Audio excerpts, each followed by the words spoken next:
En Malvinas Causa Central, el programa del Observatorio Malvinas de la Universidad Nacional de Lanús, la historia del conflicto del Atlántico Sur la cuentan sus protagonistas. Y hoy tenemos el honor de estar en conversación, de poder charlar con él, con el brigadier mayor retirado Raúl Acosta, combatiente de Malvinas. Brigadier, un verdadero honor y un lujazo que nos damos aquí en Malvinas Causa Central. ¿Cómo está usted?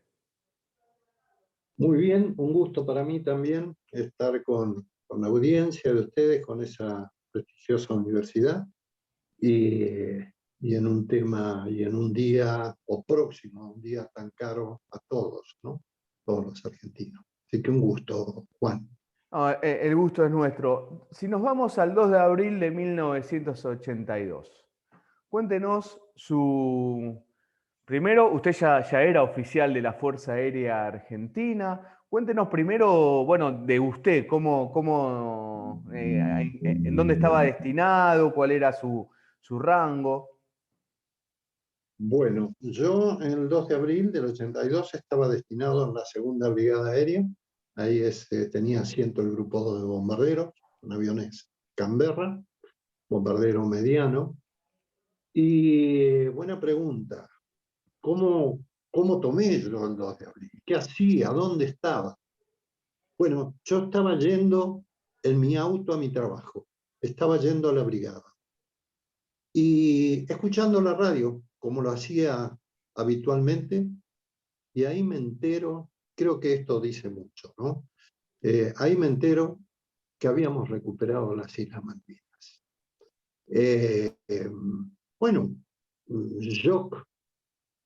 ¿Qué se trata esto? ¿Cómo es?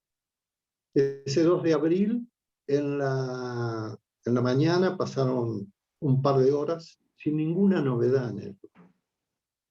A eso de las 10 de la mañana reunieron a todas las tripulaciones en la sala de Perdón, pilotos. Raúl, ¿usted qué edad tenía? 29. 29. No, está bien, era joven. Ahí, ahora sí lo continúo, para Bueno, ponernos en contexto.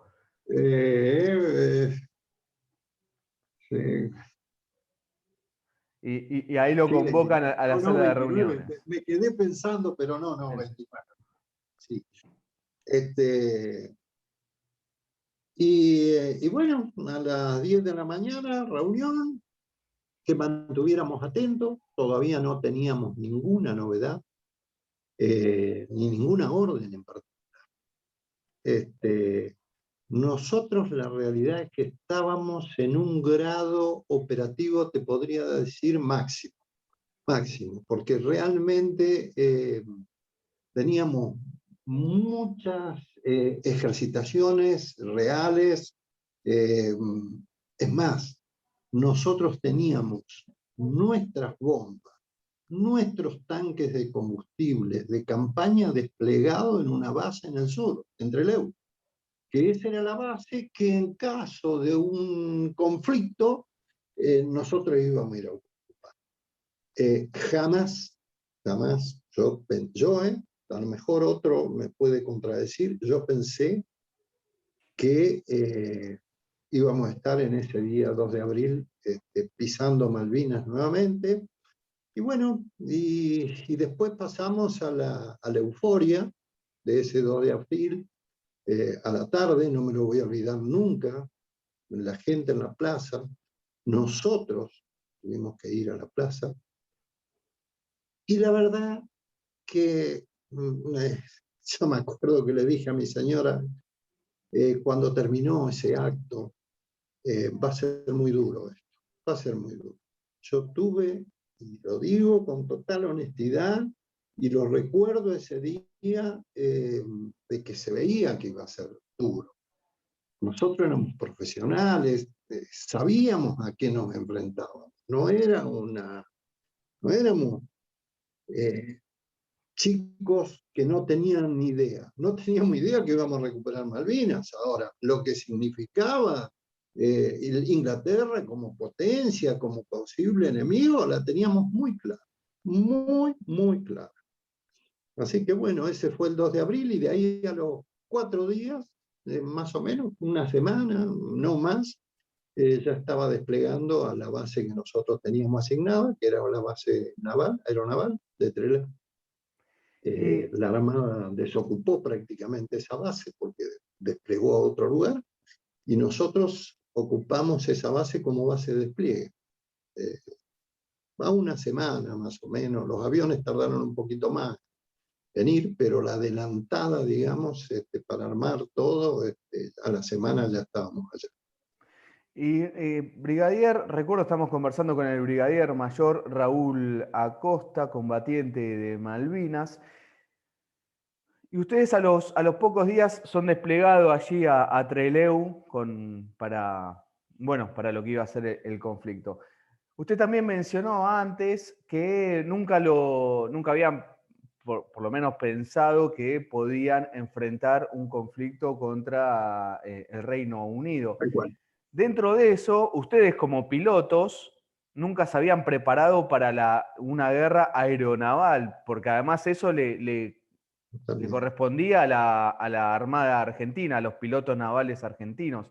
Es decir, a partir de abril fue todo un aprendizaje para ustedes.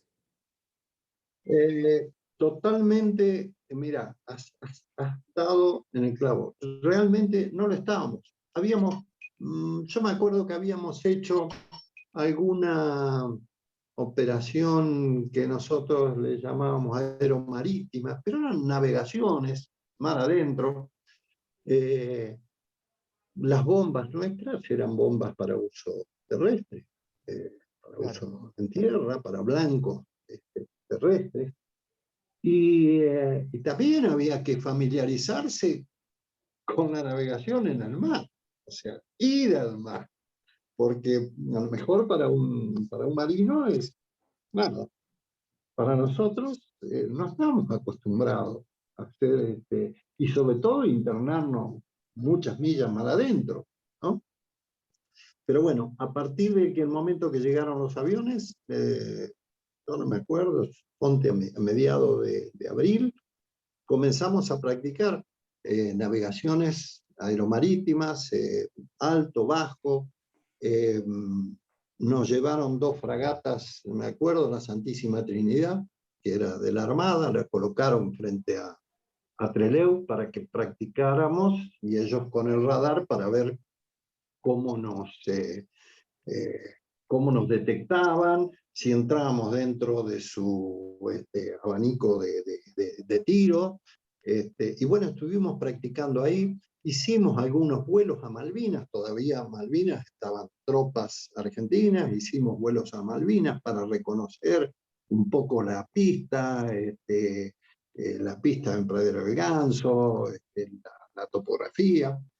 Eso desde el 15 de abril, suponte al 1 de mayo. 1 de mayo ya Malvinas cruzar determinado límite hacia Malvinas eh, eras blanco. Blanco, no importaba si era avión de transporte, si era avión observador, si llevaba bomba, si no llevaba bomba. Avión argentino que cruzaba ahí era posible blanco inglés. Entonces se cruzaba a partir de ahí ya para hacer alguna operación, ¿no?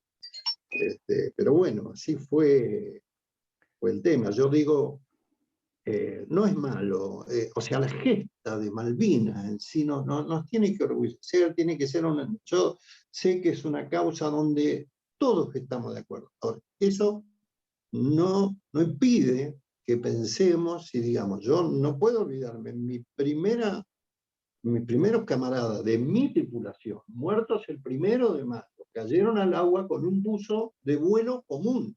No tenían el buzo antiexposición. El buzo antiexposición lo recibimos 15 días después del 1 de mayo. Y esa primera tripulación fue alcanzada por un Harrier, le pegaron con un misil en un motor, lo vieron que el avión caía, los vieron eyectarse a ambos y cayeron al mar. Y no sobrevivieron porque era imposible que sobrevivieran. Ni siquiera, digamos, la posibilidad de que en las horas próximas nos fueran a rescatar. No había posibilidad. Tenían buzo antiposición. Y bueno, eso es así, es realidad. Y ¿no? ahí dentro de eso, recuerdo, estamos hablando con Raúl Acosta, piloto de la Fuerza Aérea Argentina durante el conflicto del Atlántico Sur, navegador en el avión Canberra. Y ahí hay varias cosas como para resaltar, Raúl, que me parecen importantísimas. Primero, usted mencionó en un momento, perdón, que tuteo, en un momento hablo de Sí, no usted, tienes es ningún mi problema. mezcla. Me siento muy Eh, cómodo que me tutees. en un momento mencionabas que a partir de, bueno, del 2 de abril esto, ustedes se habían preparado para otro tipo de guerra, a partir del 2 de abril se empiezan a preparar para la guerra aeronaval.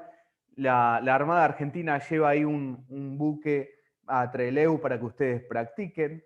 Dentro de eso, ustedes también inventan, ¿no?, en lo que es el ataque rasante, digo la Fuerza Aérea, ¿no?, el ataque rasante.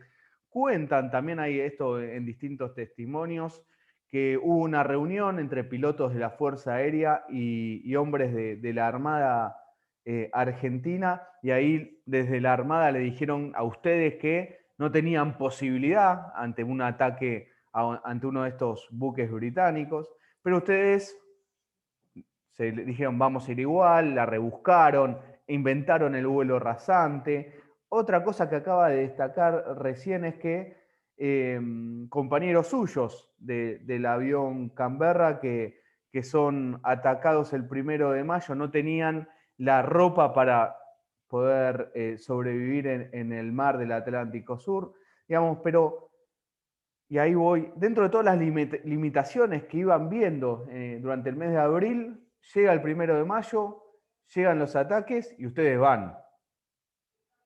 Sí, claro, sí.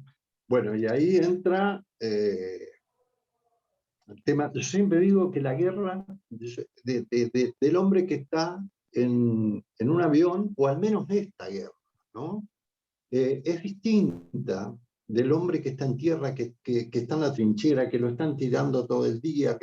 Pero, en esta guerra en particular, nosotros estábamos en un territorio tranquilo y de repente había que decir, hay que salir para allá, lo más probable es que no vuelva.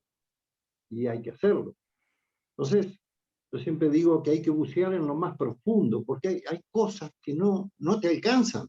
Es decir, si uno tiene, como todos, su familia, sus hijos, eh, y bueno, hay que buscar la razón por la cual lo voy a hacer. A veces se tiende a pensar que, bueno, porque quien gobernaba, por la Junta, a ver, seríamos locos si lo hiciéramos por eso. Hubiéramos sido, y realmente iba más allá. Una, el cumplimiento del deber.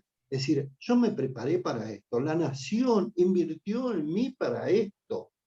Y después viene el defender la patria, pero uno a la patria tiene que darle un sentido de qué es la patria, ¿no? Entonces, ¿en qué pensaba? Y yo creo que cada uno encontraba su motivación muy respetable para dar ese paso, subirse al avión. En lo personal yo pensaba, a ver, veíamos televisión y yo miraba a esa gente haciendo donaciones, poniendo todo su corazón y su entusiasmo en eso. Yo decía, ellos están esperando, esa es mi patria, eso me están esperando que yo les responda. Y la otra gran motivación, los soldados, los que estaban abajo. ¿Por qué? Porque yo decía, o decíamos ahí, no era exclusivo mío, o sea, una bomba que yo le tiro en la noche, aunque no pegue en el inglés, el soldado que está abajo dice, ahí vienen, me están dando una mano, me están tratando, o sea, un poco también es eso. Son motivaciones, porque uno tiene que pasar ese momento, el momento de estar tranquilo, de estar en una ciudad como Trelew, que seguía su vida casi normal, a ponerse el buzo en disposición y salir, ¿no? Ese es el tema. Nosotros el 1 de mayo, yo no salí, las escuadrillas que salieron y fueron utilizados en vuelos rasantes. Nuestro avión no servía para vuelos rasantes, era un bombardero. pesado.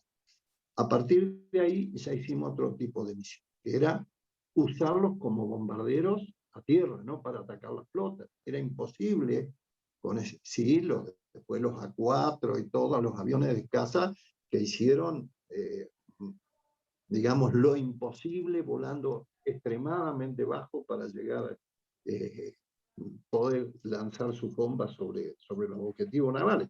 Ahora, lo nuestro fue en altura, a salvo de algunas cosas y con más riesgos de otras.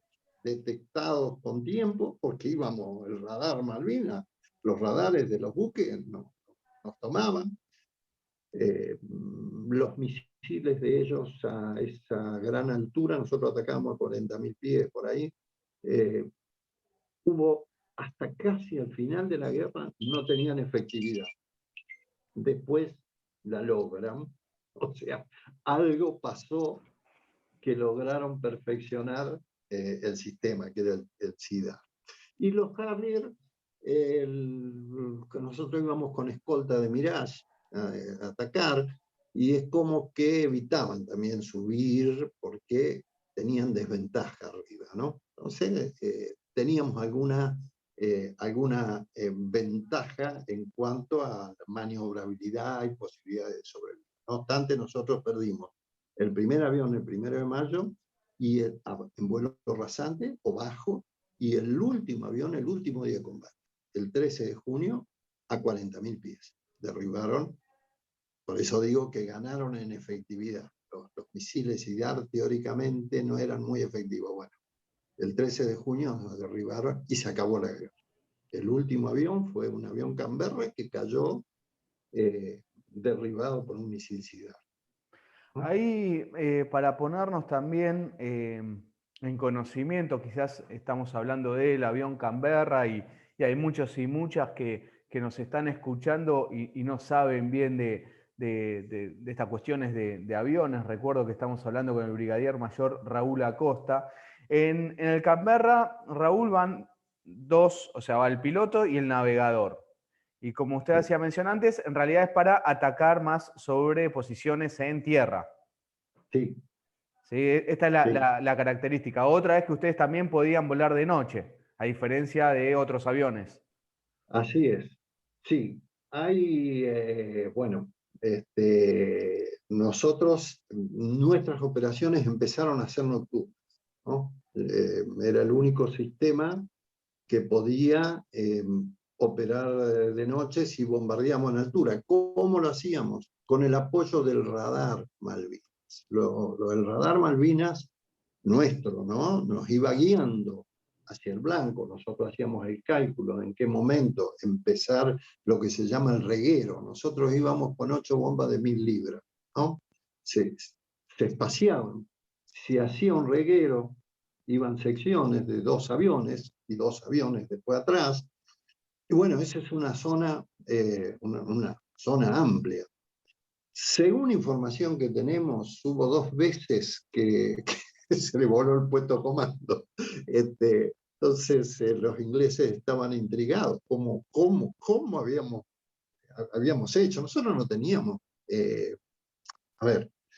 no teníamos las armas que existen hoy, ni siquiera lo que tenía el superétendard. El superétendard tenía misiles que una vez que lo lanzaban, Claro. seguían al blanco, solito. No, acá había que, y todos los aviones nuestros eran así, había que pasar arriba, los aviones de caza arriba del barco para pegar, y los nuestros sobre la zona a batir, ¿no? Y bueno, nosotros hacíamos el cálculo, y el radar nos iba diciendo por dónde, cómo estábamos entrando, cuál era la línea de aproximación, las millas. Nosotros también teníamos nuestro propio cálculo que íbamos haciendo en el avión, con eso ajustamos dónde empezar el reguero. Te imaginas que empezás a 40.000 pies, cuando la bomba cae, o sea, la bomba sigue volando a la velocidad casi del avión al principio, cuando las empieza a largar. O sea que tiene que ser el cálculo. Pero bueno, fue efectivo en parte y también disuasivo. ¿Por qué? Porque, bueno, al menos no le das a la tropa inglesa la capacidad o ese hándicap de decir, bueno, duermo tranquilo. Bueno, no. Vas a... Y uno dice, y eso, y bueno, también había que poner todo lo que ya estábamos en el baile. O sea, no había. Yo, si me disculpas, te voy Sí. a decir algo que nos dijo nuestro comandante, ¿no? Y lo voy a repetir después del Crespo. primero, Crespo, el brigadier general Crespo. Sí, sí, sí. Sí, en ese momento yo te puedo asegurar que cuando Crespo llegó y nos reunió a todos después del 1 de mayo, estábamos todos con el impacto, porque una cosa es decir, sí, y después lo otro es cuando tipo que cayó era el que vivía en el edificio donde vivía uno, que uno le conocía a la esposa, que conocía a los hijos.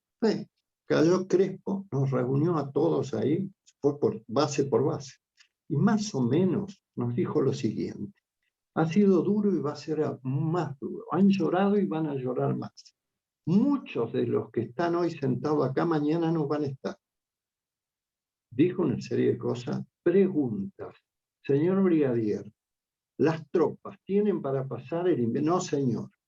Señor brigadier, en caso de eyección, el rescate, no hay posibilidad de rescate. Se tiene que eyectar sobre la isla o de tal posición para acá. Estamos con barcos de la década del 50. No tenemos, no me pidan, mirá vos, no me pidan causas políticas. No las tengo. Me ha tocado bailar con esta. Vamos a bailar. Bueno, dice, señores, tenemos una gran cosa a favor. Tenemos voluntad de lucha. Y dos alternativas. ¿Nos entregamos como borregos o combatimos? Yo sé que ustedes quieren combatir. ¿Qué nos estaba diciendo? Acá pasamos el punto de no retorno. Ya no hay vuelta atrás. Ya habían hundido el Belgrano. Ya habían ocurrido cosas donde no había vuelta atrás. ¿Y qué había que hacer? Ser fanático, no, bueno, el cumplimiento del deber, te repito, es decir, ¿qué espera la nación? ¿Qué espera la patria de mí? Y espera esto. Y bueno, Crespo fue muy claro, muy claro. Yo después con los años, yo lo hablé con él después ya, él se reía y me decía, tan duro fui, y le digo, no sabe usted, en ese momento, salimos de esa reunión y todos estábamos, no con miedo, pero sino emocionados, y fue muy claro. Crespo lo tenía muy claro. Yo con los años fui comprendiendo más su lugar, ¿no? Y bueno, fue así, fue así. Y estamos conversando con el brigadier mayor retirado Raúl Acosta, combatiente de Malvinas, navegador del avión Canberra.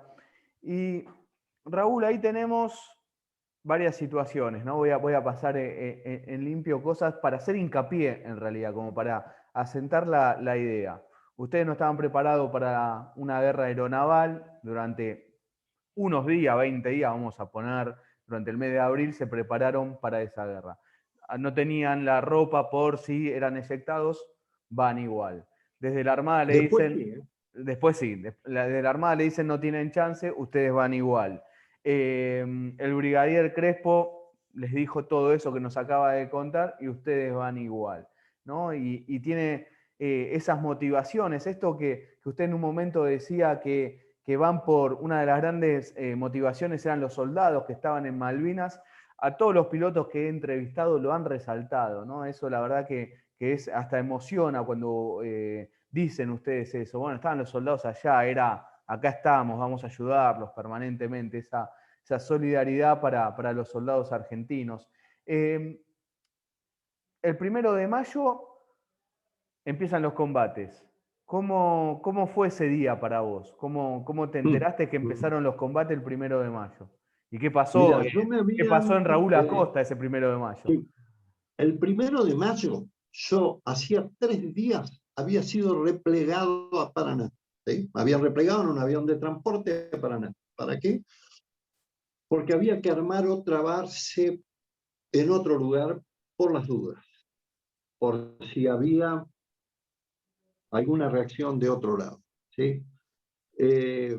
Bueno, la base era concretamente en Tucumán. No llegué a Paraná, lo íbamos a hacer a eso, pero surgió que teníamos un avión fuera de servicio en Río Cuarto, que había entrado en servicio, después de una inspección.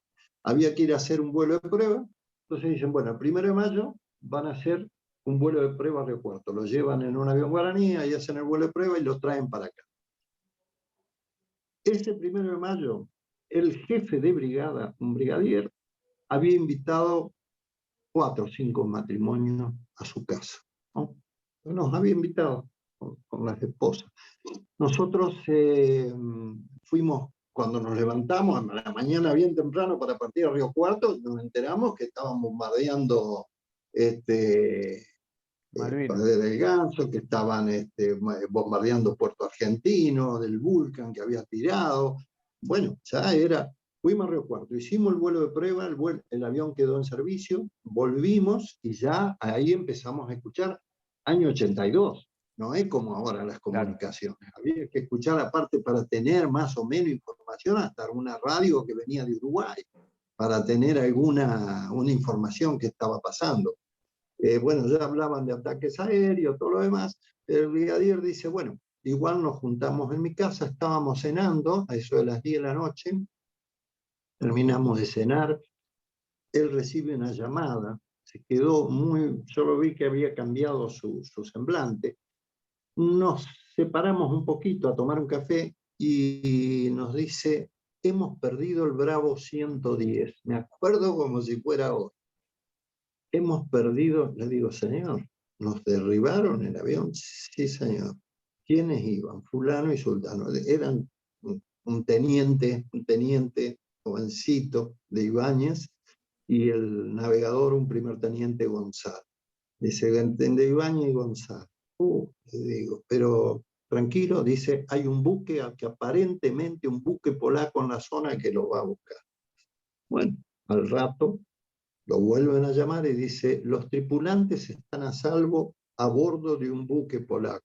Ah, señor, le digo, tenemos que celebrar con algo, están los dos vivos, qué bárbaro. No era cierta la información, pero no porque mintiera, ¿eh? No, estaban mintiendo, era una información que le llegó a él, conversada, bueno, me dice, bueno, vamos a tomar algo, pero usted dice muy poquitito, porque están pidiendo el estado del Bravo era un avión, el Bravo 111 hay que llevarlo. Dice, así que dentro de un rato quizá lo tengan que llevar. Bueno, pasaron 10 minutos, me dice, dígale a su señora, tranquilo, vaya a su casa y vuélvase, que van a despegar, ya están llamando al piloto. A mí y a las 12 de la noche estábamos los dos ahí solitos en la plataforma, esperando que el avión estuviera listo y para salir. Fue el día más, digamos, donde uno se da de narices con la guerra, porque esos dos eran conocidos y ya había Mirage que habían caído, ya era la guerra. Bueno, despegamos la madrugada, salimos para Trelew. Cuando llegamos a Trelew, esa imagen no me la voy a olvidar más. Un Canberra con un plano volado, desflecada la puntera, había festado un misilazo y volvió así.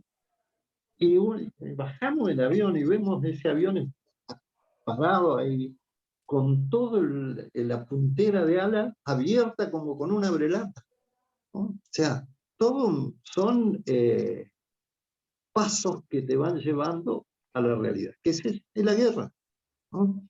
Y bueno, ya después vinieron ya las misiones y todo lo demás, pero bueno, son vivencias que uno, a mí no me han causado, creo yo, ningún trauma, pero que no me las olvido más. Esos momentos quedan grabados por siempre, ¿no? Así que bueno.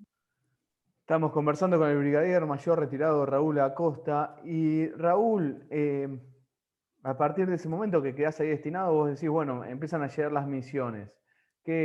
¿Alguna misión para destacar que nos puedas contar? La que más tengo es mi segundo, como decimos, con mi piloto, ¿no? Porque una vez que armamos las tripulaciones volábamos siempre los mismos, ¿eh? No nos cambiábamos, éramos equipos. O sea, y eso ¿y es importante? Sí, sumamente importante. Porque para el caso del navegador yo le ponía mi vida en sus manos. Y él ponía el guiado y la confianza en lo que yo le pudiera decir y por dónde ir y cómo aproximar y cómo regresar. El 5 de junio íbamos a atacar 4 aviones en Montequén. Iban 2 aviones adelante, 2 aviones atrás. Formábamos distanciados, ¿no? Los 2 de adelante. Y bueno, la noche ahí en esa zona, alguien dijo, decían que el infierno era rojo, no, dice, es negro, porque era negro, una oscuridad absoluta. Íbamos a 40.000 pies, muy tranquilo. Cuando estábamos ya sobre la primera isla, charlando con el piloto, no hablábamos entre aviones, pero sí adentro del avión hablábamos. Me dice, ¿dónde estamos? Estamos a tanto, ya vamos conectando armamento, sí, vamos a conectar bombas, todo muy natural, digamos, ¿no? Y de repente se escuchó una vocecita que dijo, atento las luces. Ajá, pero muy, muy así, ¿eh? Che, guarda, guarda, son misiles, guarda, guarda. Y ahí, mirá, fue una cosa para mi navegador, que, bueno, el piloto tampoco veía porque era oscuro, pero yo veía el altímetro que se caía, un ruido medio ensordecedor, la pérdida del avión, entró en una especie de tirabuzón, no era una especie de un tirabuzón, y veníamos a 40.000 y salimos a 20.000 con un motor menos. Nunca supimos si fue una esquirla, si fue la falta de aire, que al virar y equivar el misil entró en pérdida el compresor. La cuestión que cuando ya lanzamos las bombas sobre la primera isla, porque no podíamos mantener el avión a 40.000 pies, digamos, volando con toda esa carga de bombas, bueno, empezamos el regreso y cuando estábamos ya, me dice, dame rumbo, vamos volviendo. Usted 12:30. sin un motor, ¿no? Con un motor menos para Ya estaba el motor, reforzar incluso esto. hicimos la emergencia para reencender y el motor estaba trabado, 0 vueltas. Cuando el motor no gira es que hay una falla mecánica. Si uno le da encendido, da combustible, no se puede hacer eso.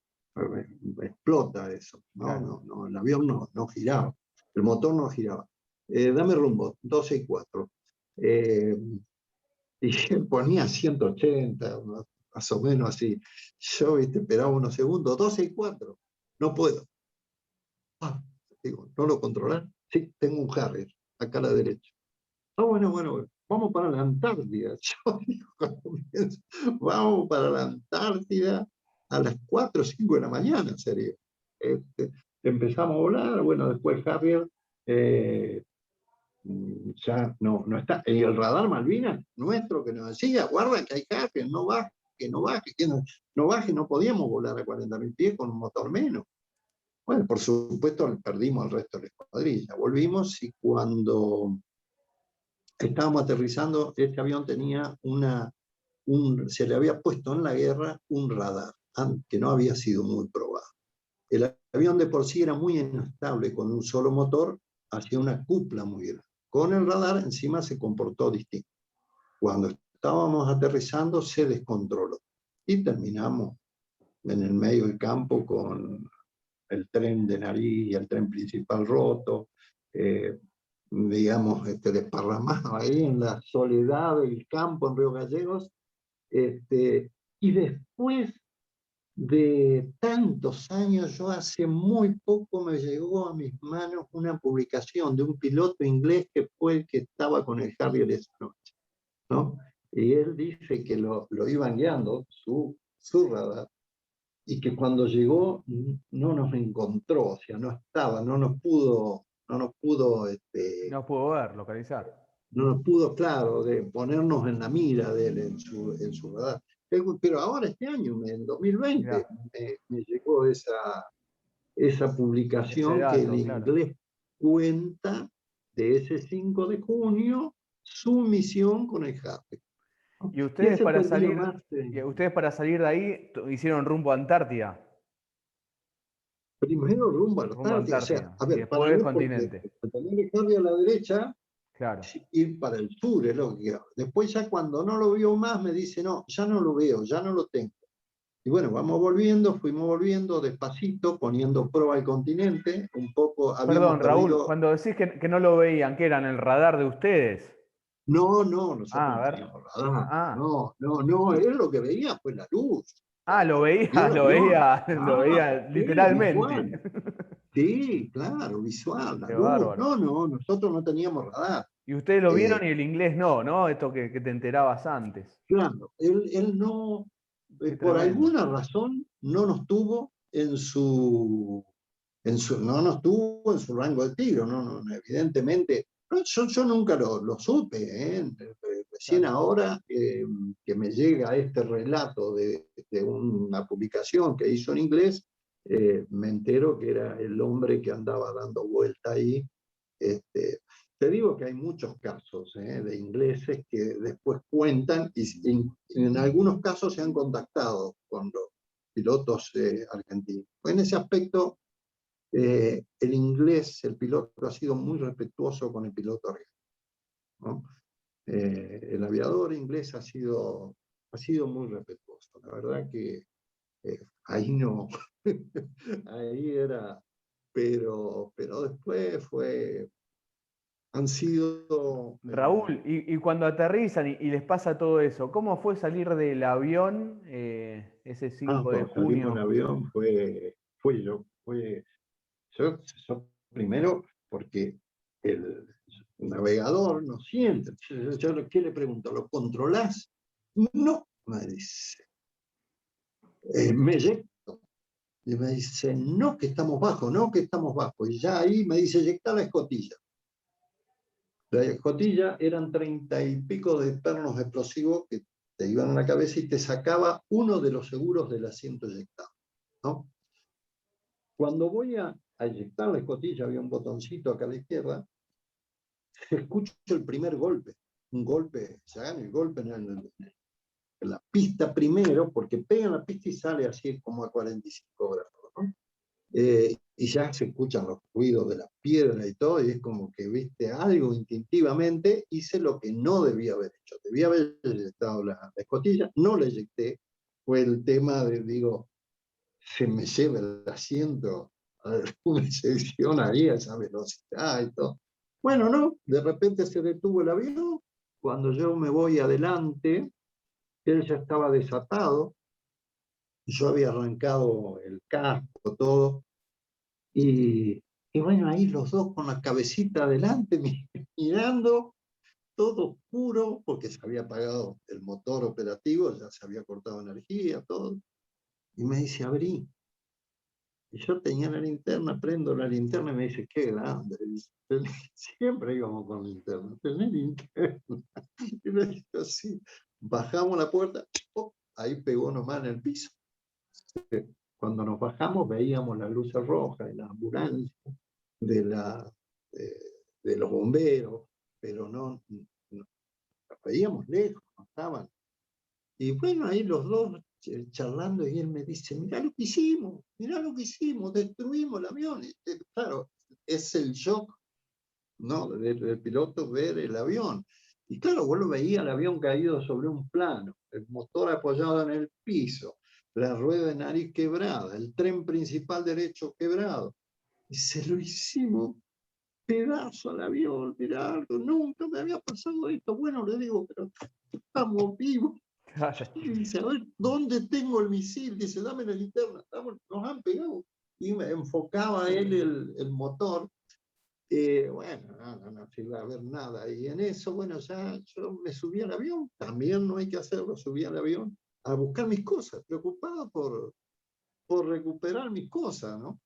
Y cuando estoy bajando, ya llegan los bomberos, entonces el bombero suboficial que va me dice, ¿puede caminar, señor? Sí, le digo, ¿puedo caminar? Me dice, 5 de junio, dice, 5 de junio, señor, acuérdese, ustedes cumplen año el 5 de junio, yo estaba en la cabecera y los vi claro, el tipo vio que el avión aproximaba y de repente lo perdió. O sea, se fue al campo y se cortaron las luces, se cortaron motores y todo. Estaba él súper choqueado. Y no, y de ahí nos fuimos a Sanidad primero, donde nos chequearon por las dudas, por el shock, que nos querían, nos querían inyectar ahí. Le digo, no, si estoy bien. Bueno. Y cuando volvimos, digo, la única vez que tomé una cerveza a las 5, eran las 5 y pico de la mañana, porque nos estaban esperando, no sé de dónde, habían conseguido unos chorizos y en una parrillita eléctrica, los que estaban ahí habían hecho unos choripanes. Es un poco esto, mantener las tradiciones, ¿no? Claro. Pero eran las 5 de la mañana, o sea que, pero bueno, nada, y ahí después, bueno, el informe, no el descreimiento, pues sí, pero no, pero el SIDAR no llega a 5.000, a 40.000 pies, serían SIDAR, serían. Venían así, le decía el piloto, venían de frente, 2 misiles. Bueno, lo nuestro fue el 5 de junio. El 7 de junio derribaron un Learjet a 40.000 pies. Y el 13 de junio derribaron un Canberra a 40.000. Por eso yo te decía al principio Claro. que ellos recibieron algo que no tenían hasta ese momento, hasta antes. ¿No? Porque antes habían usado el SIDAR y no. Pero ya te digo, lo nuestro fue el 5, el 7 el Lear y el 13 el otro Cuando, Canberra. cuando te referís a que recibieron algo, ¿qué es? ¿Habrá sido por parte de Estados Unidos, algún tipo de armamento? No se sabe, pero Y sí, o sea, a los ver, Sea-Wilder, calibraron los mejor. aviones que las bombas que tenían los Sea Harrier, se las dio Estados Unidos. Calibraron mejor. Estados Unidos iba a ser, aunque políticamente no pudieron hacerlo abiertamente, era su madre patria. Y Claro. históricamente han jugado así. Pensar que Estados Unidos iba a jugar distinto, a ver, no. Yo creo que hasta último momento trataron de evitar el conflicto porque los ponía en una situación que fue la que tuvieron. O sea, que apoyar, aunque sea solapadamente, a Inglaterra. No cabe duda de eso. Y yo siempre digo que a pesar de que estuvimos al borde, porque ellos estuvieron complicados, según alguna información que hay, ¿no? O sea, tampoco es que les sobraba muchos días de combate, pero de una manera u otra no iban a permitirlo, no lo iban a permitir. O sea, podría haber pasado ahí, que siguieran unos meses más, que recibieran, pero, eh, a ver, era una patada en el tablero internacional. Claro. Este, entonces, pero bueno, es la realidad y hoy estamos, y siempre digo, las Malvinas son nuestras, no nos tiene que caber duda en eso, eh, pero tenemos que preocuparnos para desarrollarnos como nación. La paradoja, a mí me tocó combatir la guerra contra los ingleses en un avión inglés de la década del 50. ¿No? Entonces yo siempre decía, de soberanía es tecnología. Bueno, eso, uno tiene que apostar a eso. Afortunadamente, eh, hay en ese aspecto, yo creo, mucho a través de empresas donde se está tratando de... bueno, tenemos los radares prácticamente que equipan hoy al país, son radares hechos en Argentina, ¿no? Gracias a Dios. Eso te da una gran satisfacción, Claro. porque cuando, te repito, uno ha tenido que hacer una guerra con el inglés, contra el inglés, usando el sistema que ellos dejaron de usar, sí, es una cosa medio, ¿no? Este, Raúl, antes de meternos en este tema que es importante, ¿no? Esto que decía usted, soberanía es tecnología. Recuerdo, estamos hablando con el brigadier mayor Raúl Acosta, participó en el conflicto del Atlántico Sur como navegador del avión Canberra. Después del 5 de junio, ¿volvió a tener alguna otra misión usted? no, No. no, porque el 13 se acabó la guerra, el día 13 nosotros íbamos a salir, salíamos en dos misiones, una, la primera eh, con dos aviones, volvían esos aviones, se rearmaban y salíamos nosotros. Estábamos en Río Gallegos, si bien nuestra base era Trelew, un grupo nos habían llevado a Gallegos porque nos quedaba ahí, bueno, estábamos más cerca, habíamos perdido los tanques de puntera que tenía el avión, lo habíamos eyectado en las primeras misiones, entonces era necesario operar desde Gallegos. Y bueno, esa noche salieron los dos que tenían que salir, los dos aviones. El resto normalmente los acompañaba, estábamos con ellos. Mira, increíblemente ayer estuve con el hijo, un oficial de la fuerza, que es el hijo del piloto de ese día. En ese momento era capitán, papá, capitán Pastrana, que falleció después de muerte natural. Y con él estaba, y le decía, yo acompañé a tu papá hasta el avión, a él y a su navegador, que eran muy amigos, los acompañamos hasta el avión, estuvimos ahí con ellos, los ayudamos, y bueno, salieron, y cuando vuelve uno solo, y el piloto que vuelve, nosotros ya nos enteramos por el radar que uno no volvía, nos vamos a operaciones. En esa noche bien cerrada, llega el vehículo con la tripulación y me acuerdo la expresión del piloto. A nuestro jefe de cuadrilla le dice, señor, se acabó. A 140 millas de Puerto Argentino es un flasheo continuo. Están tirando hasta con colilla de cigarrillo. Me acuerdo la expresión, están tirando. Se van a rendir. Dice, no pueden. 140 millas de Puerto Argentino, ese es un flasheo continuo que se ve. Efectivamente, esa noche, bueno, nos volvimos a donde nosotros nos alojamos, una casita que había ahí dentro de la base, ahí estábamos las tripulaciones, y algunos se fueron a dormir, bueno, yo estaba despierto, sonó el teléfono, y me llama un vicecomodoro y me dice, se acabó. Me dice, se cancelada la misión. Le digo, señor, cancelada, se acabó. Me dice, al que esté dormido, despiértelo, que siga durmiendo tranquilo. Mañana no hay horario de presentación. A medida que se van levantando, nos vemos en el grupo aéreo. Y dice, el radar Malvinas, porque habían dicho que hasta que el radar funcionara, iban a ir a ver. Esa noche, yo creo, no tengo la información precisa, que la misma gente de nuestra lo saca de servicio al radar, para que, bueno, estuviera roto cuando los ingleses lo tomaran, porque ya era evidente.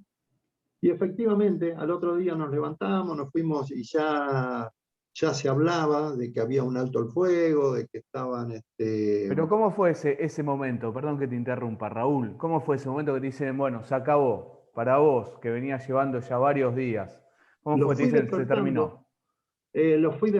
me acuerdo que había, me acuerdo de dos o tres que estaban, pero que ni los llegué a tocar, ¿qué pasó? Digo, nada, suspendido, cancelado. Y nada, era una mezcla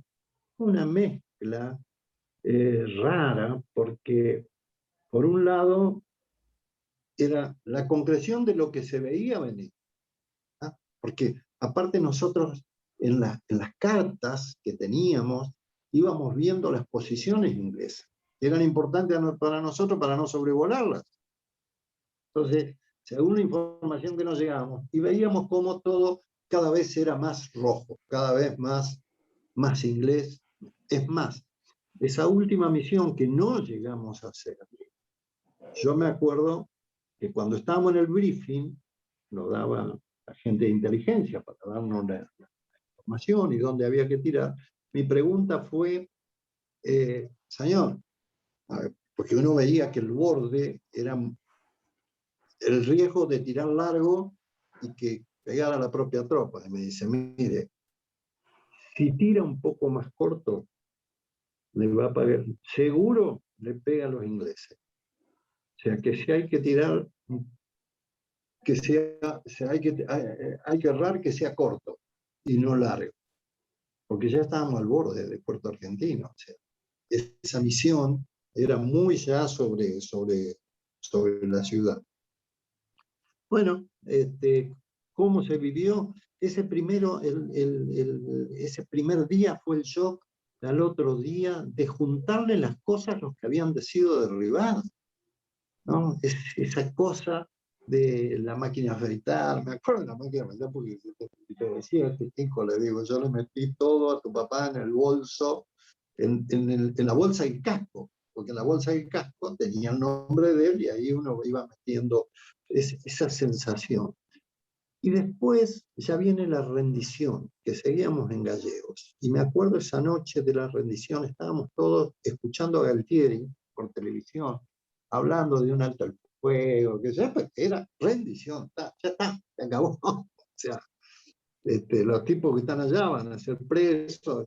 Entonces nadie esbozaba una palabra, estábamos en silencio, como caídos, seríamos, yo no me acuerdo, seríamos 10, 12 los que estábamos ahí, y un capitán, el más antiguo que había, de repente dice, pero caramba, dice, hicimos todo lo que teníamos que hacer, todo, y a pesar de todo, estamos vivos, brindemos, carajo, dice, brindemos.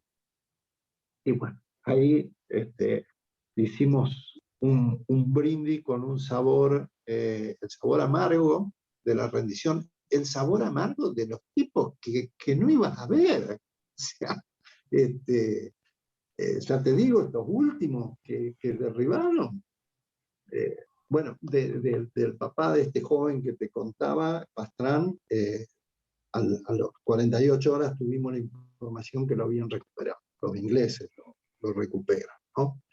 Lo recuperan y bueno, vuelve al continente después con todos los presos. A él lo trataron muy bien los ingleses y desde el momento en que lo encuentran, lo estuvieron buscando porque lo vieron pasar envuelto en llama y le dijeron, su compañero se eyectó, no lo sé. Bueno, dice, lo vamos a seguir buscando 24 horas más, quédese tranquilo. Mi comandante va a informar al suyo para que le avise a su familia que usted está vivo.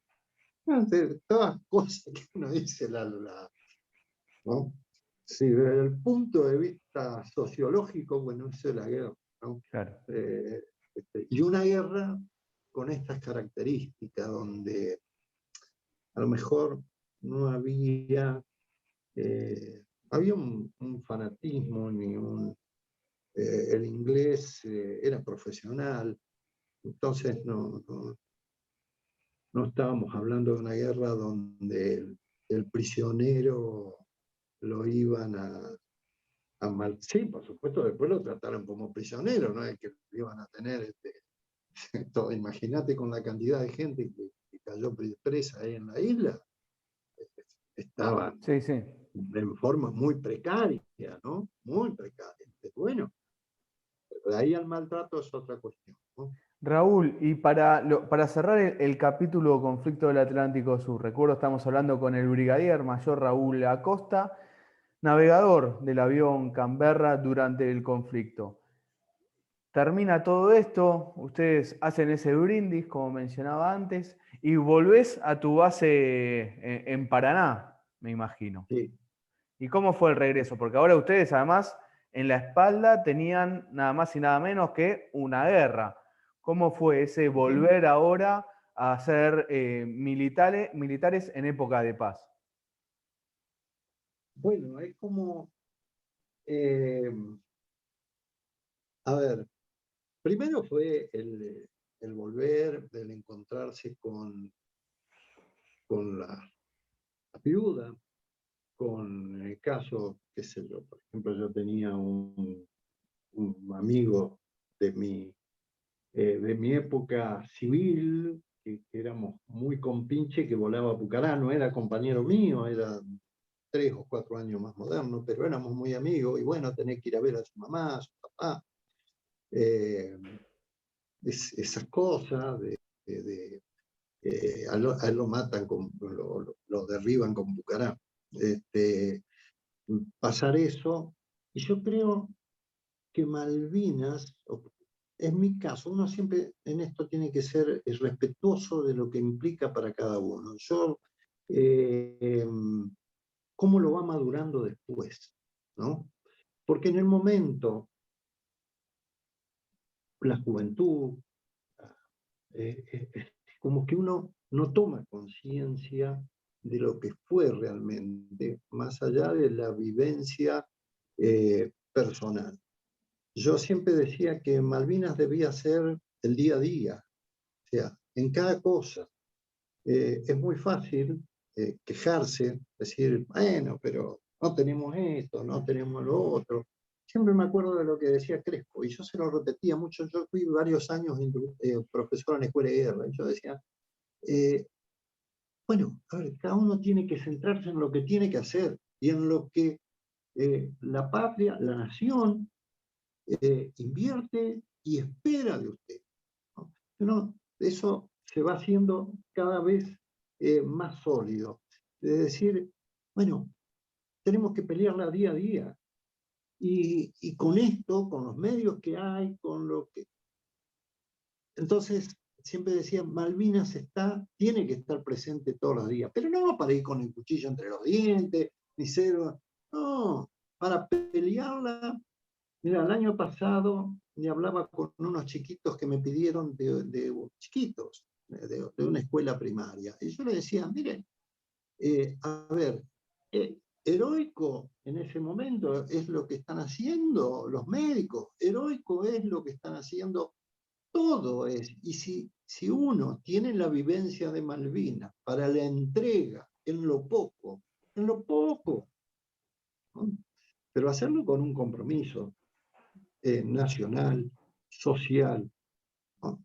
Eh, bueno, yo siempre tuve el tema ese de Malvinas. Una vez llevé un general español a la sala de Malvinas de la Escuela de Aviación. Y realmente cuando vas a esa sala, yo que he ido muchas veces, se me estruja, ¿no? Porque realmente hay todo una cosa simbólica por los que lo presentan y todo lo demás. Entonces el español me dice, qué bárbaro, queda asombrado. Y le digo, no te equivoques, esto no es para sacar un tipo que vaya, esto es para el cumplimiento del deber. O sea, están la foto, no la foto, la pintura de cada uno de los caídos, ¿no? Con su avión, en la escuela de aviación y en la escuela de suboficial.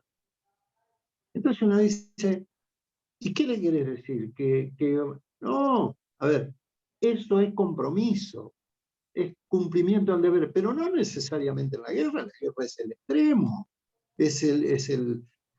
digamos, cuando se agotó todo, pero la guerra diaria es contra uno mismo, es decir, yo tengo que hacer, tengo que cumplir, se espera esto de mí.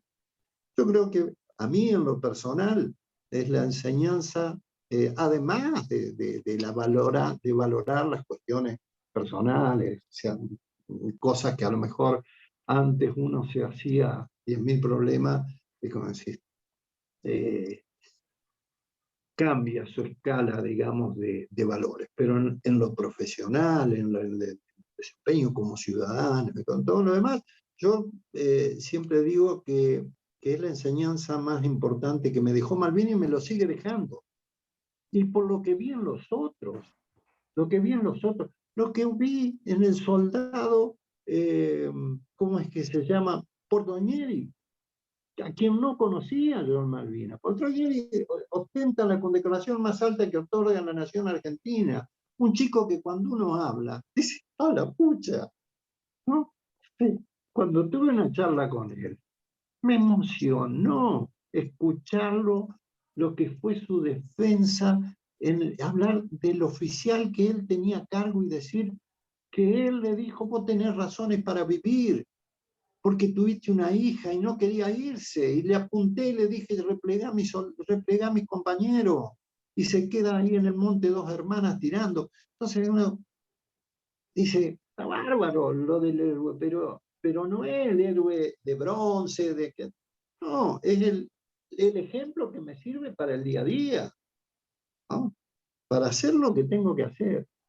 A veces esto a lo mejor no, cuando uno hace la lectura de Malvinas, no tendemos a ir solamente a los tiros y a las cosas. No, no, hay mucho más. Hay mucho más. A ver, es la causa donde yo creo que los argentinos, si íbamos a cuestionar seguramente la razón, la oportunidad, el manejo eh, eh, político, geopolítica, la conducción, todo lo que quiera. Pero Malvinas en sí, no. Digamos, nadie es una causa de unión. Yo siempre digo que es una causa de unión. Incluso en las críticas.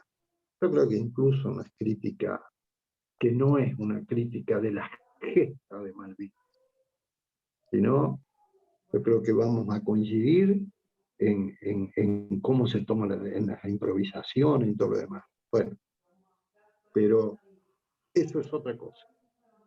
Y por eso yo creo que fue juzgado y nos queda para los argentinos lo que significó Malvinas. No eran anónimos, eran ciudadanos argentinos los que estaban ahí.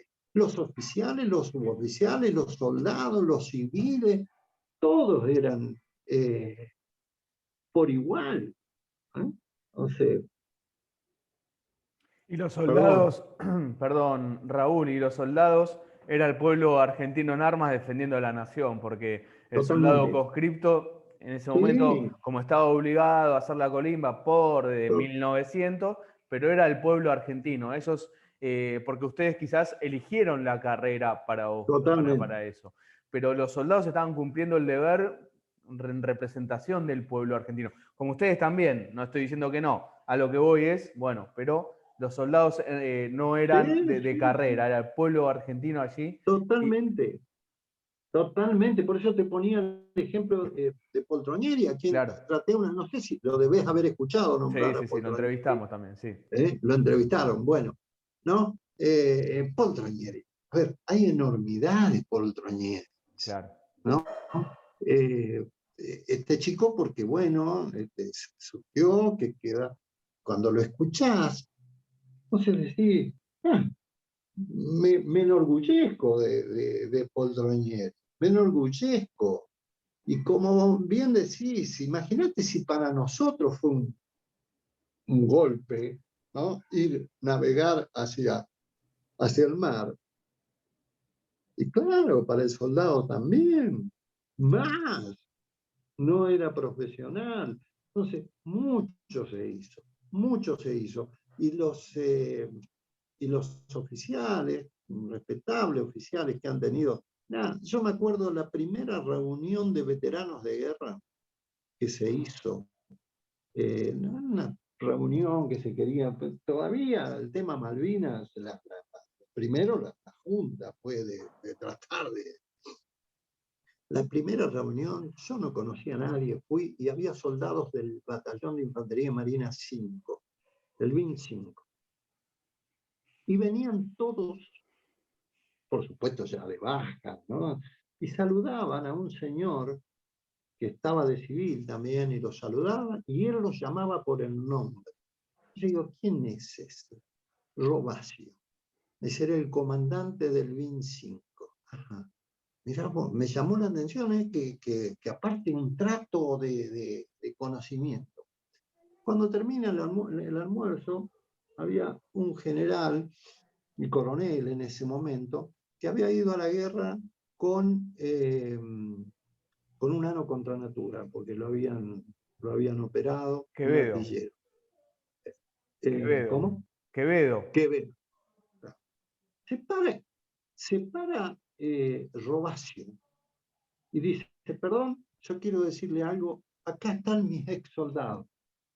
Muchos de ustedes le deben la vida al coronel Quevedo, que se quedó atendiendo las piezas de artillería, tirando sobre la propia tropa para que nosotros pudiéramos replegar. ¿Viste? ¿Qué tiene que ver? Eso no tiene nada que ver ni con la Junta, ni con Galtieri, ni con nada. Eso es argentinidad, ese es el argentino, ¿no? La verdad. Y se quedó con sus soldaditos. Y el otro con el BIN 5 que tuvieron, son soldados, el otro en Monte de los Hermanos, el tipo que cuando está en San Carlos está en la retaguardia y desembarcan en la retaguardia y nos agarra defendiéndonos con la retaguardia y el teniente primero con sus soldados ahí dando lo que tenían que dar. Entonces, como argentinos, que tuvimos falta seguramente, ni qué hablar de la decisión política, ni qué hablar incluso de la planificación y todo lo demás.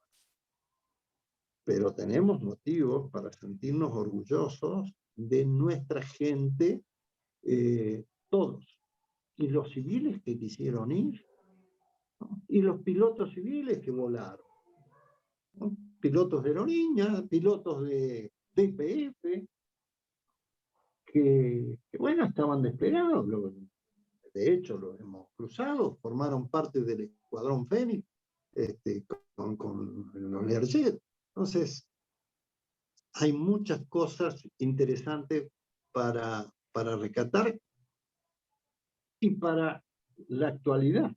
Te lo repito, para los jóvenes que están dentro de las Fuerzas Armadas, no para ver el héroe, decir, no, a ver, si estos tipos hicieron esto, son los que fueron y no volvieron.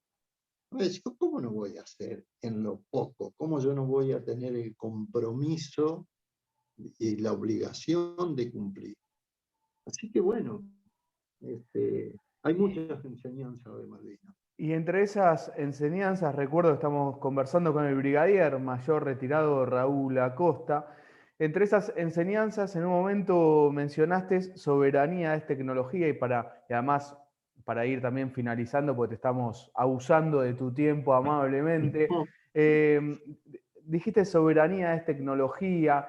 ¿Cuáles son las enseñanzas que dio la guerra de Malvinas? Porque vos mencionaste, bueno, nosotros no pensábamos Malvinas, ¿no? Nunca me había pensado en Malvinas, pero ahora, ¿no? Uno dice, pero Malvinas está una tremenda base de la OTAN con distintos armamentos, el territorio argentino usurpado, nos están robando los recursos naturales, proyección antártica. Bueno, ¿qué enseñanza dio Malvinas? Bueno, yo creo que cuando uno piensa, no hay que pensar en la guerra, que vamos a ir a combatir. Ahora, lo que no podemos hacer es descuidar ni nuestro territorio ni nuestras riquezas naturales.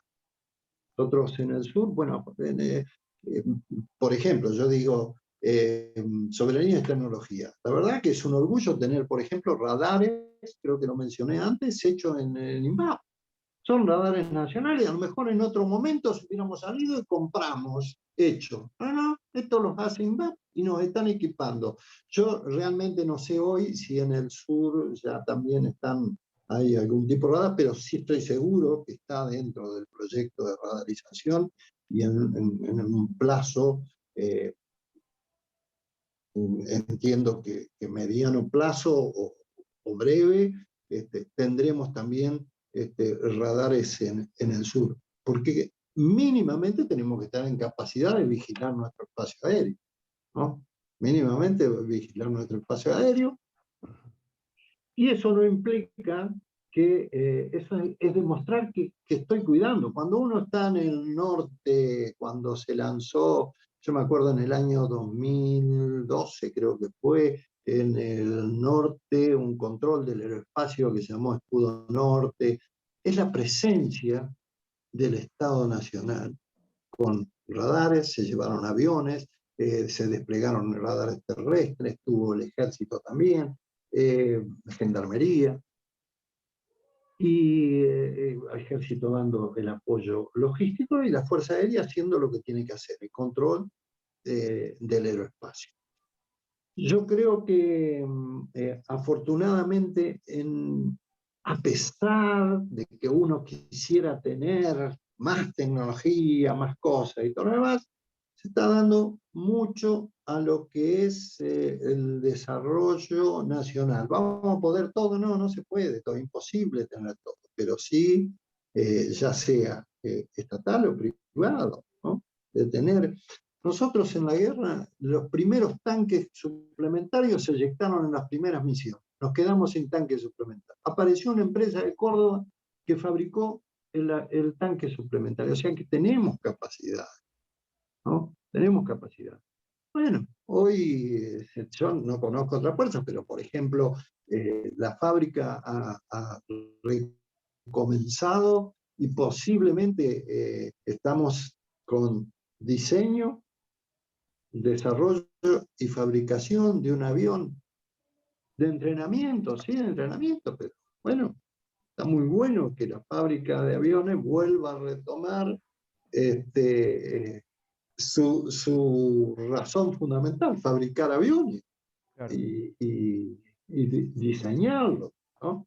Bueno, está y yo creo que es muy realizable y hay cosas interesantes, incluso para mantener, la vez pasada lo escuchaba el jefe de Estado Mayor de la Fuerza, que bueno, que está buscando empresas que le puedan solucionar algunos problemas para el mantenimiento de aeronaves.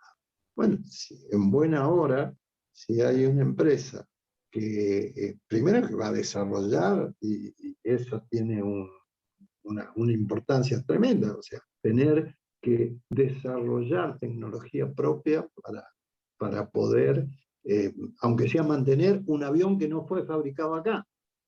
Pero bueno, este, y yo creo que se está apuntando mucho a eso y se le está dando, y ojalá en breve podamos tener los resultados. Algunos ya de hecho están, lo de la Fabra, lo de FADEA es una realidad, ¿no? O sea, se está haciendo el Malvinas, que es un avión de entrenamiento, que ojalá pronto lo podamos tener volando, ¿no? Supongo que faltará para tener una serie, pero mínimamente volando. Y el Pampa Yo creo que con todos los atrasos, frenos, privatización en el medio, a pesar de todo eso, está ahí siempre está, en fabricación. está. Y yo creo que hay mucha capacidad hay mucha capacidad en este país. Cuando uno ve INVAP, por ejemplo, y dice, ¿qué tal? ¿No? Yo llevé una vez un general brasilero, ¿no? La verdad, yo sacaba pecho, me sentía de ver, porque lo veía brasilero, aparte estaban haciendo uno de los satélites. Y yo pensaba para mí adentro, esto es lo que algún día, hace muchos años, yo dije, tenemos que tener. Imposible tener todo, imposible. A lo mejor regionalmente también, Claro. ¿no? O sea, tenés un complemento. Y bueno, lo que siempre hay que tener es la esperanza de que las cosas van a ir mejor. Y no es ser alegremente optimista. Es tener la esperanza de que las cosas van a ir mejor. Y Y bueno. y es importante también escucharlo a usted, brigadier, aprender, digamos, desde Malvinas Causa Central, desde el Observatorio Malvinas, que conduce César Trejo, se trabaja mucho también la cuestión de la defensa. Las Fuerzas Armadas están para persuadir, no es que uno equipa a las Fuerzas Armadas para ir a una guerra. Ese es un gran error, están para persuadir. Si nosotros tenemos Fuerzas Armadas acorde a lo que necesita Argentina, no le haríamos tan fácil la ocupación al Reino Unido en el Atlántico Sur. ¿En qué sentido? En lo que es pesca, en lo que es vuelos en el Atlántico Sur. Un espacio geopolítico fundamental, no solo por el cruce oceánico, digamos, veamos lo que ha pasado estos días en el canal de Suez, ¿no? Digamos, el paso oceánico natural Pacífico-Atlántico es por aquí, es por estas latitudes. Bueno, tenemos que tener Fuerzas Armadas capaces de proteger, de saber todo lo que vuela, lo que navega, lo que camina en el Atlántico Sur, Patagonia. Y siempre con una mirada regional, como también lo mencionó Raúl en un momento, es fundamental.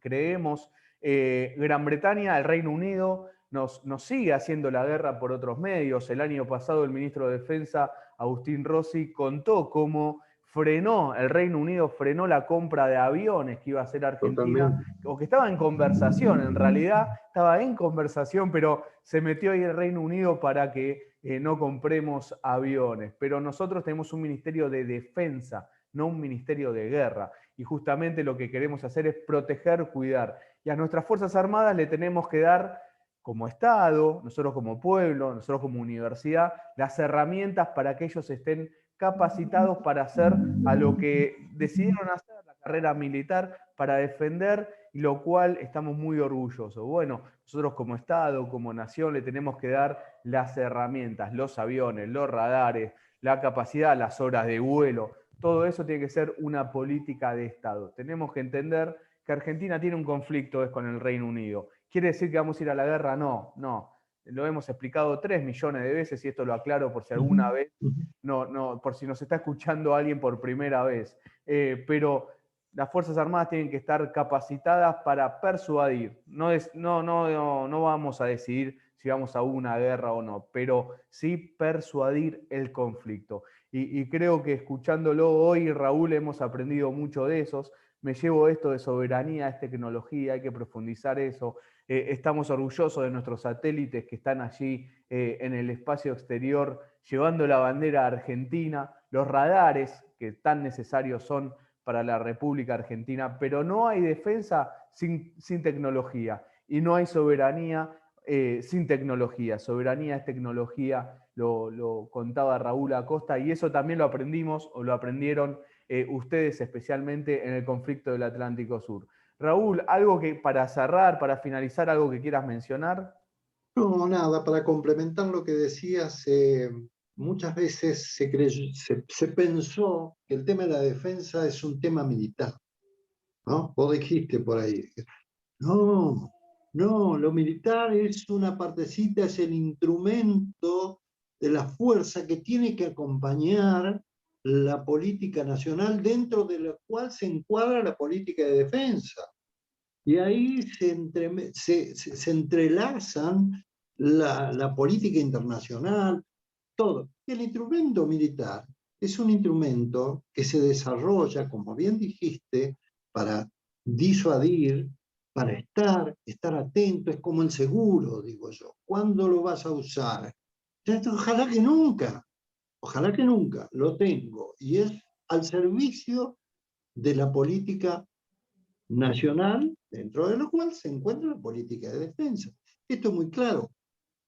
Y te cierro con esto. Una de las cuestiones de Malvinas es, independientemente de una dictadura y todo lo que uno pueda, era todos los poderes centralizados en un lugar, ¿no? El mismo que tenía que comandar la fuerza militar era el mismo que ejercía el poder ejecutivo, el mismo que supervisaba las relaciones internacionales, el mismo que trazaba los objetivos geopolíticos. Eso es una locura. ¿Cuánto tardó Gran Bretaña en decidir que iba a la guerra. Yo creo que 48 horas, 72 horas se reunió su gabinete de crisis y dijo, Sí. vamos, allá van.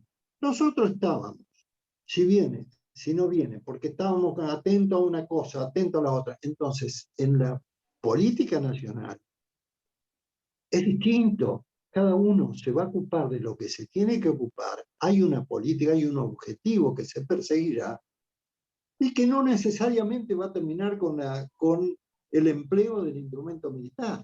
Ahora, el instrumento militar está al servicio y, como bien dijiste, disuasivo es fundamental. Sí, en el sur, que no es que voy a cruzar por acá, voy, vengo como se me da la gana. Mínimamente, no vaya porque me están controlando, me van a, hasta para poder denunciarlo internacionalmente, digamos, ¿no? Hay una serie de cosas. No todo es estilo, pero es fundamental el tema de valorar, de lo que es un sistema democrático donde funcionan los poderes, donde funciona la política nacional y el instrumento militar ahí jugando. No es que juega una cosa ni distinta ni subalterna, no, y asesora y está. En Malvinas no ocurrió eso. Y la verdad que no nos fue bien. ¿No? Brigadier, a pesar de ese no nos fue bien, el pueblo argentino, y usted lo sabe muy bien, está orgulloso por cómo nos han representado, lo alto que han llevado la bandera argentina, los soldados conscriptos, ustedes de la Fuerza Aérea, todos los que han participado en el conflicto del Atlántico Sur. Nosotros como pueblo estamos orgullosos de cómo han defendido a la patria en 1982. Son un ejemplo para todos y todas.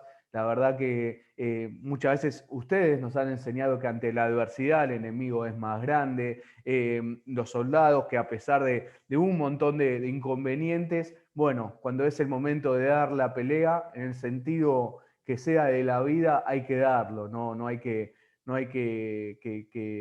dejar de dar pelea. Y ustedes para nosotros, para el pueblo argentino, son un gran ejemplo por todo lo que han hecho. La Fuerza Aérea Argentina, que era una guerra que no le tocaba porque era una guerra aeronaval, que era una guerra que no estaban preparados porque se preparaban para la guerra en continente. En 20 días dijeron vamos igual, se prepararon, fueron igual y son un gran orgullo para todo el pueblo argentino. Así que agradecerle por lo que han hecho en 1982 de todo corazón, son un gran honor para nosotros y por este rato que nos han dado aquí para Malvinas Causa Central, para el Observatorio Malvinas de la UNLA. Así que Raúl, muchísimas gracias por todo, de verdad. Juan, el agradecido soy yo por permitirme compartir esto y bueno, en todas estas cosas hay mucho que uno es la visión de que estoy seguro que la mayoría tenemos y hay una óptica personal también, así que te agradezco muchísimo haberme dado este espacio en esta audiencia que tenés y con una universidad que es muy importante también. El trabajo en las universidades y la interrelación para esto que yo decía, soberanía es tecnología, ¿no? Yo fui rector del Instituto Universitario Aeronáutico y esos convenios con universidades para desarrollar cosas que no necesariamente son armamento. Así que un gusto estar en un lugar como es la Universidad de la Y seguiremos en contacto seguramente. Así ¿Cómo no? será. Brigadier Mayor retirado Raúl Acosta, navegador del avión Canberra durante el conflicto del Atlántico Sur, pasó por Malvinas Causa Central.